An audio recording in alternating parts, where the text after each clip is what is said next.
Well, yeah, like you write it out 4 times, so 10x Yeah. plus cotangent x times 10x plus cotangent x plus 10x plus cotangent x. Yeah, and we can just do two of these first, right? We don't have to.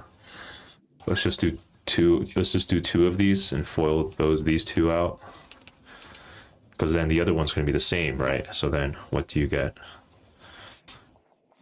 And I'm just going to write times tan x cotangent x squared. Okay, so then what do you get when you distribute the first part? Tan squared x plus 2 tan x cotangent x plus cotangent squared x. Yeah, and what do you know about tan times cotangent? They cancel, right? Yeah, exactly. So what's in the middle then? Oh, so you can just cancel it. So it's just tan squared x plus cotangent squared x. Tan x cotangent x. Yeah, so these cancel. Plus cotangent squared x. Okay.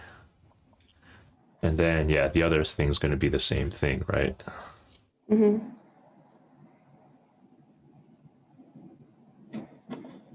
Plus cotangent x plus 2. Okay, what can you do from here? Do you remember any identities that involve tangent squared x or cotangent squared x? Oh yeah, you can separate it. So tan squared x plus 1 Yeah, you can separate that too, right? plus cotangent. So when you see tan squared x, think of the Pythagorean identity with tangent in it. Then you notice, oh, yeah, we need a plus 1, but we can get a plus 1 from the plus 2. So Yeah, right.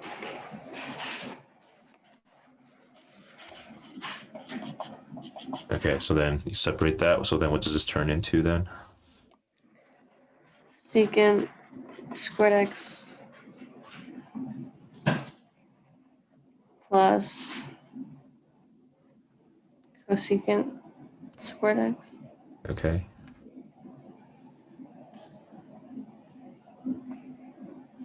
Oh, just happened. Okay.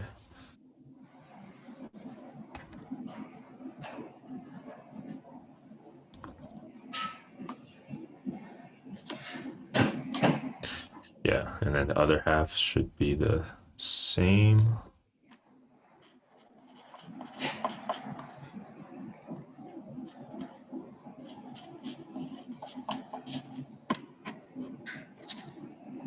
Let's rewrite these then using the normal trig functions. That might actually work out because I think Pythagorean identity is going to apply. So what can you so I think I kind of already said it, so I'll just write the next step first. Okay, what can you do from here? Common denominator. Okay.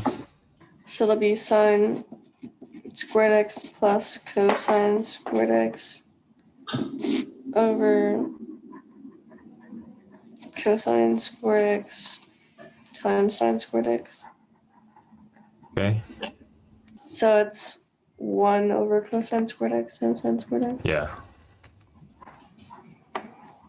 Yeah, there we go. Okay. I guess you could just do like 1 over cosine squared x is secant squared x, and then 1 over sine squared x. Oh, wait. Yeah, it's cosecant squared x, right? Yeah, exactly. And remember, we still have that other factor that's the same, right? Mm-hmm. Yeah, and that's how you get the right side.